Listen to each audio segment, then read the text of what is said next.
Good day and welcome to Coffee with Chris.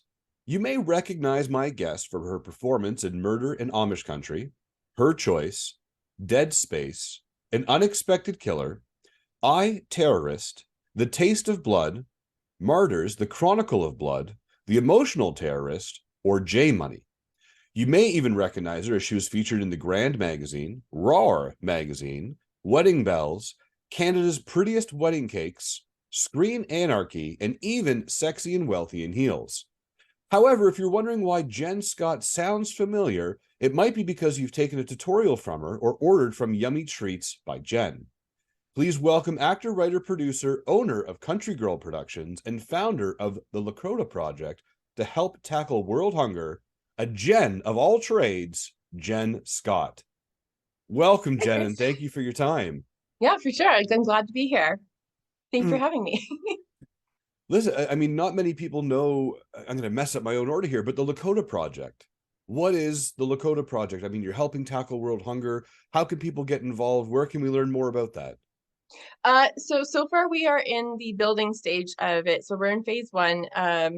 Hopefully eventually we'll get to phase two, but it's a massive project where we're building out a resource site to begin with for across the world, basically, where you can go to find out where you can get help in your area. One of the things I found when I talk to people is that they don't necessarily know where they can get help when they're stuck in a situation where maybe they can't pay bills, or maybe they are struggling to put food on the table.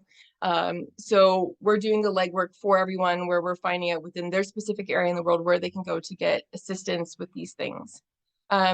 So once that resource site is built out, we're going to move into the second phase of it, where we've sort of started doing it, but we haven't been doing it in full force, where we're getting experts to come in to talk about different topics like building savings or getting out of debt, couponing, different aspects that would help people with their financial situations. The third phase of that project is that we're going to have a donation page where people can contribute. And the goal of that is that if somebody's stuck in a really dire circumstance, that they could apply and submit some of the bills they're struggling to pay. So say that's like hydro or like any form of utilities, or they need help with groceries. They can apply once a month to get assistance with that out of the funds that are donated. Yeah. That is really cool. Mm-hmm. Congratulations. I wish you the best of success with that, and please keep Thank us you. posted. If we can help out, we will. Yeah, for sure. So the page is down right now just because it's under construction, but it will be, when it's up, it'll be lakota.org. So Lakota.org. Wonderful. Now, Jen, I want to ask you, was being all of these things your dream job when you were growing up? I mean, when little Jen was growing up, what did she want to be? Was it an actor, producer, writer in magazines, Yummy Treats by Jen? What did Jen want to be? So I actually wanted to be a doctor. All through grade school, all through high school, I had geared all of my courses to being a doctor. My uncle Ross, he was a family physician. And when I was in grade school, I got really interested in everything that he was doing. And he was sort of like my inspiration for wanting to become a doctor. And then life took a turn, and I ended up moving into actually doing cake decorating at the age of 19. And sort of put that on the back burner, but because I'd wanted it to do it so long, that there was always like that missing piece, right? So I kept trying to do courses. Like I went to school for dental assisting and nursing. I was doing like courses like pharmacology, psychology, neuroscience. So like there was always that missing piece. Like I did Red Cross. I was a first aid instructor. I got certified as a first responder. I did PSW work. So there was always like that medical aspect, despite the fact that I had registered a cake company at the age of 20 called Sweet Treats by Jen, right? Like I kept getting pulled back into the medical area. And I didn't really, I guess, fill that hole until I came into acting. And acting was that missing piece, because I guess what that missing piece was is ever since I was a little girl, I always really wanted to help the world on a large scale. And I thought I was going to do that as a doctor. And I was having a hard time finding a way to help the planet on a large scale doing cake artistry. Like I loved it. I'm good at it, but it wasn't filling like that need to help the planet. And when I came into acting, I realized that there's so many different avenues that you can employ. Being an actor, because it's, yeah, okay, you're going and you're creating a movie, but you also have the ability as somebody who's in the public eye to create influence for positive change and to use your career. So say you start getting paid really well, right? You know, when like actors finally get up there, you can use those funds and put them back into the world to help on a larger scale. Like Kristen Bell has This Saves Lives, where she has like a line of different food products, but for each product that you buy from her, she sends life-saving nutrition to people in need across the world, right? Or like Chris Evans, he started a Starting Point where he's like providing non-biased political information to people that wouldn't necessarily get this information, right? Free of charge. So it's just a matter of, I think it was a matter of finding a career that I could still help on a large scale that I also enjoy. So at age 19, you became a cake decorator. You weren't filling the void. You kept going, and here we are, writing, acting, producing. And you're still doing. Is it Yummy Treats by Jen? It's Sweet Treats by Jen. Yeah. Sweet Treats by Jen. Yeah. I've seen some of the work. It is incredible. Thank you. And it kind of helped get into this position for you, where when you were doing Sweet Treats by Jen, you actually offered a television show Yes. for a period of time called The Smile Project, if I'm not Yes. mistaken. So you were kind of always in that limelight of being on television and being in front of the camera. Yeah, that actually that's kind of what led into the acting, is being on that television show. So the Smile Project was kind of like my version of trying to help the planet. So people would nominate somebody. We do a pro bono cake based on the things that people told me about this person. So if somebody needed cheering up, or somebody was just doing a lot of good in the community and they wanted them to be recognized, different aspects like that. So I was offered a show for that. We filmed the pilot, and then the producer ended up having to have surgery. And by the time he came back, I wasn't able to do it due to scheduling. But it was really neat to even just be offered that. But then I ended up doing a monthly teaching segment on Rogers Daytime TV. I've done other stuff on like the Grand River Living show, where they came to where I was actually teaching a class. When Rogers Daytime went off the air after, I think they were on the air for like over a decade. I was only on there for like just over a year, once a month, sometimes twice a month. Um, but the producer knew that I had like doing like drama and stuff in school. Like I wasn't like hugely into it. They're like, "Oh, there's this show that's looking for actors in Hamilton. You should go try out." I'm like, okay, yeah, sure, whatever. Went for the audition. I got a callback. I got coached on it, went for the callback, got the role. The director reached out, said I was hoping you'd try out for my other show too. Went and did an audition for that, learned a Scottish accent overnight, got that role. Yeah. And I'm like, oh, okay, like I could really do this. And then I started like getting coached and taking acting classes and got into it from there, got an agent. Um, Here we are 5, 6 years later. Um, but as like with every career, there's always like you want to find a way to make it kind of like yours, right? You want to take your career into your own hands. So that's where the whole production company is now coming into place, creating your own work. Because I feel like as an actor, we it's great to be hired by other people, but there's a lot of downtime too, where we need to create our own opportunities as well. So when you look at that, and we always get those auditions, do you remember that first feeling, that first, like, butterfly in the stomach moment? And how did you handle that very first audition that you went to in Hamilton when someone referred you? See, I was fine in the beginning with auditions because I wasn't putting any pressure on myself, because there wasn't like this like looming thing hanging over my head, like this is like the be all end all, like I have to do this, right? It was just like, oh, there's this fun thing, I'm gonna go try and do it, right?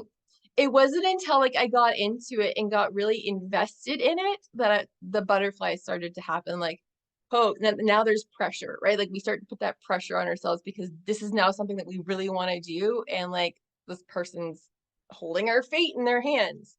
Um, and then there were some other obstacles where like you get feedback, or like somebody tells you and then you start to like internalize it. So then the butterflies happen more, like, okay, is this person not going to hire me for like the same reason? Like um it was there's this one role that I beat out 300 people. They told me, I don't know if this is true or not, this is just what they told me, for talent wise, but then they pictured the hero thinner. So right, like, so like you internalize things like that.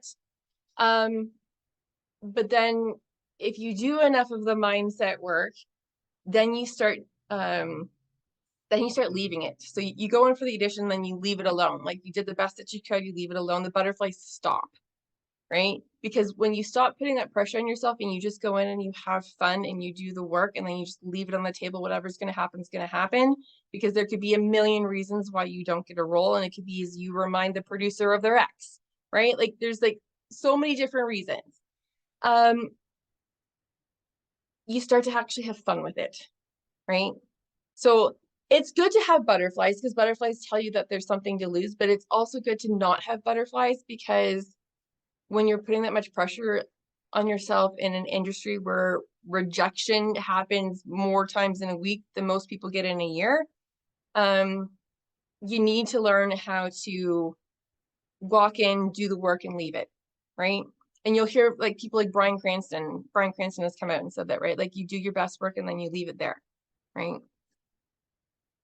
So what are some things that you do outside of doing your best and leaving it? I mean, it is a never ending trail of rejection, and you never get to know why. And as you Yeah. said, sometimes it could be your hair, your shirt, your smile.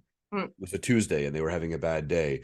Yeah. Knowing all of that and knowing that it's completely out of our control, but you still have that, man, like, oh, what if, why didn't I get it? Mm. What's something outside of just leaving it and walking away that you do that could help somebody else? It's learning that you have to know that you are enough. So I had a really good acting coach who always says, don't try and give them what they want. Assume that you're what they're looking for. Okay. Walk into the audition assuming that you're what they're looking for, not trying to fit criteria that you think that they want. Just go in assuming that you're doing what they want, right? And when you employ that mentality, then you're not overthinking it. You're just going in and doing the thing. And then you go out, and I was like, I try not to think about it after I'm done with it. I used to overthink the crap out of everything. Like, did I do that okay? Did I say that okay? I'll rewatch it. Like, I'll do like 20 takes, and like, don't do 20 takes. Okay. Do 3 and leave it. But I used to like do like 20 takes and be sitting there for like hours trying to choose like the best one. And the best advice I was ever given was what I just said to you, plus only do 3 takes, because after 3 takes, you're overdoing it. You're trying too hard and you're going to keep messing it up because you're overthinking it. That is great advice. You got to do it in 3. Yeah. So you had mentioned you have an acting coach. How important do you believe an acting coach is versus taking acting classes? Like you see it all the time. Hey, take my acting workshop over this weekend, Yep. versus having a relationship with an acting coach. But like, do you feel that there's this massive difference and that an acting coach is better than just the workshops? I don't think they're necessarily better. I think they both have a place. I prefer the acting coach because I get more one-on-one time, right? To explore things that I might be struggling with, or like specifically focus on things that I'm working on. Where I feel like the acting classes are great because yes, you're learning new skills and you're getting to work with a very like various different actors, right? And getting to play in that sense. Where an acting coach, you're working with one specific person, you're usually focusing on like an audition or a role that you got, right? So they both have their place. My preference is an acting coach just because usually I'm employing them to work on something that I'm already doing, like either a role or an audition. But I also like acting classes because you do get to play with other actors, right? And you get to bounce off each other and learn skills that way. So, Well, good. Do you mind sharing with us who your acting coach is or the company? You don't have to, but if you want to, you're able. yeah. So when I do coaching, usually it's Dave Pileggi. He's really awesome. And then when I do classes and stuff, I usually do Perlman Acting Studios. Oh, They have Zoom classes online. So now, when you get that breakdown, it says, "Hey, Jen, you're ready to go. We want you." What do you do before an audition? How do you prep yourself up for that role? So the first thing I do, remember those butterflies? The first thing I do before I can overthink anything is I confirm. Like, I'm not going to overthink this. I'm not going to talk myself out of it. I'm just going to hit confirm. Okay. That's the best thing you do. Hit the confirm button. Now you're committed. The second thing that I do is, so I used to do too, and I've heard that a lot of other people do, is they just look at their lines, right? Don't just look at your lines, read the whole thing through 10 times, the whole thing, not just the lines, okay? So that it starts to get into your brain. Because employing some of that brain science stuff that I've learned, your brain starts to form a neural pathway the more you repeat something, right? So then if you're reading it over and over again, when you go to perform it, you're not going to be pulling from your head trying to think about what you're trying to remember. It's going to be in there, right? And when it's in there, then you can play with it more. Whereas if you're trying to remember a line, you can't play with it because your brain's trying to recall that line instead of the fact that it's just ingrained in your body because you repeated it so many times to form that neural pathway. So learn everything, not just your spot, learn everything, learn the scene. Yeah. I really like that. Now, with you, when you're doing your auditions and your pieces, do you highlight any specific words and say, hey, I really want to push that word? Or when I see a comma or, an ellipses, and you play it differently? Or is there a secret you can kind of give to us of, every third word you push type of a thing? Yeah, so I don't necessarily push words as much as objectives and goals. You try and so you always want, like, everything that gets put in a script is put there for a reason, right? So you want to find first the goals in the scene, like what is this scene supposed to push forward in the story? You want to take a look at the page number. Where does this potentially fall within the project, right? Because that'll give you an indication of what's happening, right? Where does this happen in the script? You want to find out if this is daytime, nighttime, evening, because that'll employ, like, are we whispering? Like, is this secretive, right? Or are we being loud, right? Or are we talking in our normal day voice? So like there's certain indications. You'll usually find all the information you need between the breakdown and the sides that are given to you. So those are the things I'm looking for. Am I whispering? Am I supposed to be normal? Am I supposed to be loud here? Is it daytime, nighttime, evening? What are the goals of this, like the scene? What's my objective here? What is my character trying to do? And then I always give them a version of, if they tell me not to give them two versions, I don't give them two versions, right?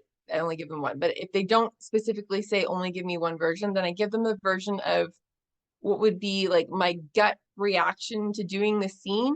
And then I always put a spin on it and give them a different take. And that's one of the things I learned in acting class is the classes I take at Perlman Acting, they have like this whole set of questions that they walk you through when they're coaching you doing a scene of how can we employ something that's like not the norm and put a spin on this. So I feel like that's the fun creative part of it, is putting that extra spin on it. And then at the beginning of the scene, there's another thing I got taught at that studio is using something called a hook. So you find a short sentence, it could even be just 2 words, that lights you up with the emotion that you need to continue into the scene so you don't have to think about anything, right? And when we look at these audition pieces, and as you know, they come and go, and we don't know if we ever get a part or not, and there can be months where you're waiting for something. And is that where the idea of Country Girl Productions came from? It was part of it. The other thing is I know so many talented actors that are friends of mine and some that are just acquaintances that I see that aren't necessarily getting the opportunities that they want, or I would like to give more opportunity to.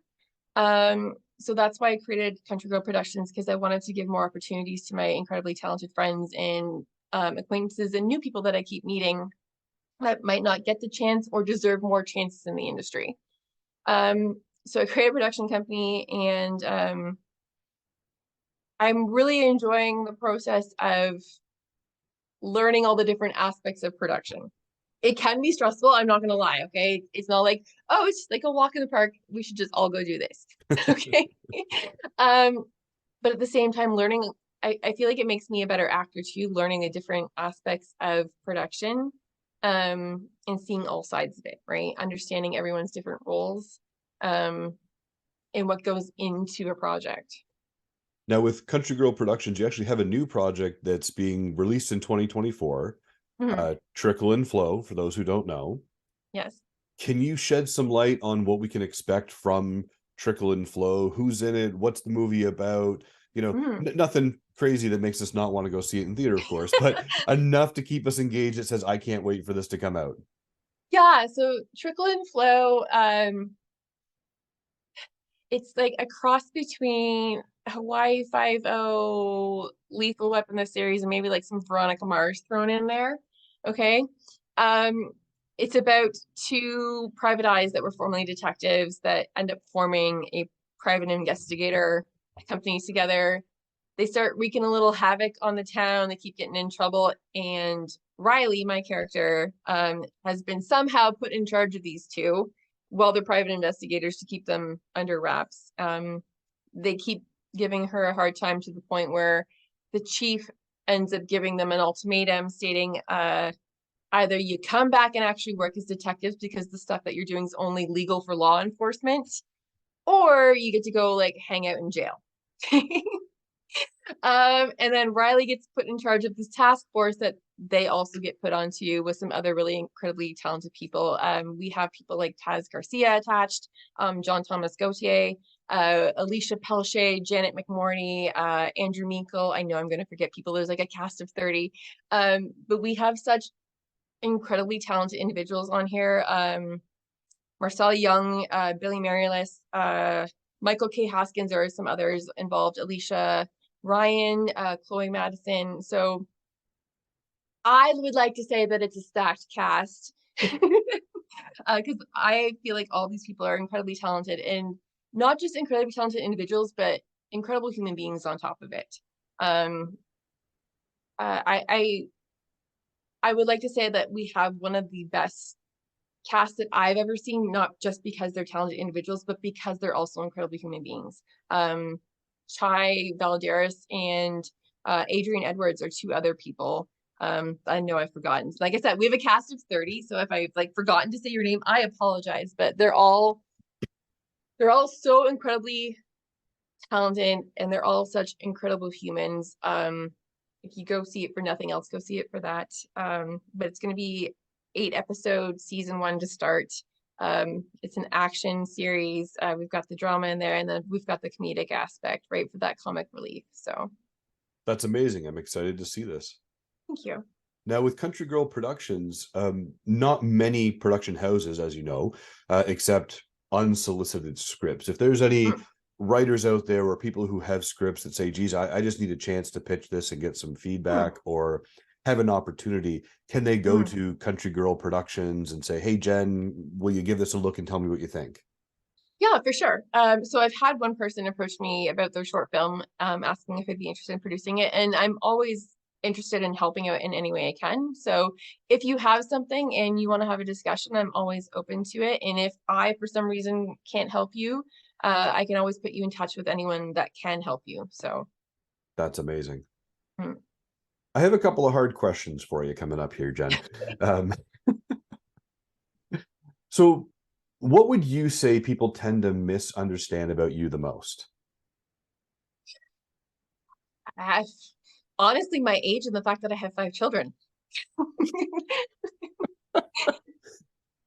That's a That's really good what one. that's what everyone tends to like do a double take about me, because nobody believes I'm 39 and have 5 kids. So like, yeah. My soon to be 9-year-old, they always think I'm his sister when we're on set because he goes sometimes on set with me. So yeah, no, that's my kid. Fair enough. And what do you think that there's something that we need to do as a society that we can either start or stop doing as of tomorrow? If you said, hey, we need this or we need to stop doing that, what would that be? Okay, so as we've moved more online because of the whole virus that took over the world thing, uh, I see a lot more comment sections where people are going at each other. Um, a lot less patience, a lot more people attacking one another.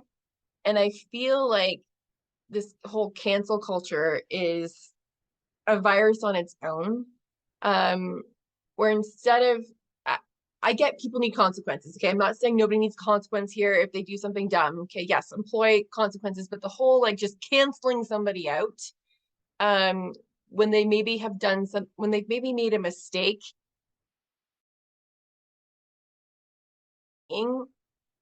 that's what I take issue in. There are some people that, yes, okay, they shouldn't work anymore, or they shouldn't have something anymore because they've done something horrible, like something against the law. But when something, like when there's a person that has just done something dumb, okay, maybe they had like a brain fart and it was a public brain fart and they're trying to rectify the situation, and we're just employing this cancel culture instead of maybe having like empathetic conversations and discussions of how we could move forward from this.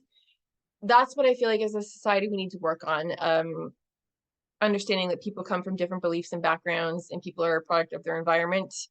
And that just because you necessarily don't maybe agree with something doesn't mean like you should just completely disregard somebody else's perspective, and learning from one another and moving forward in that regard.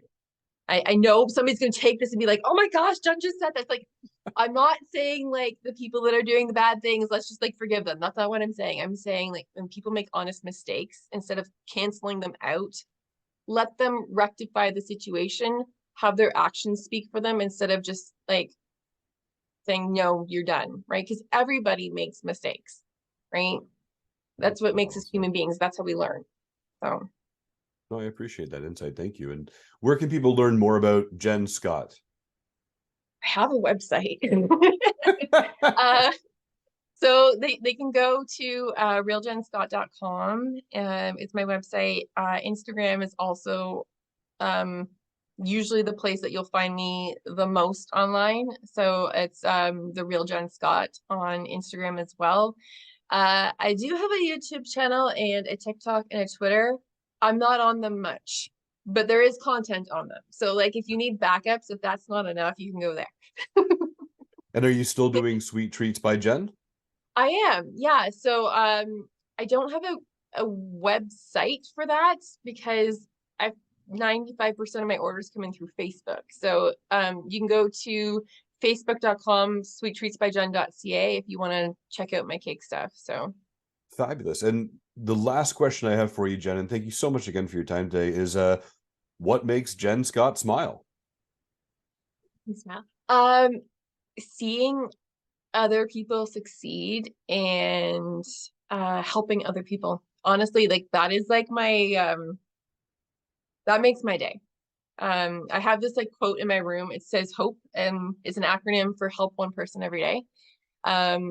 Because that is honestly what makes me smile. And if we were to all employ that, help one person every day, I feel like the world would be a much better place.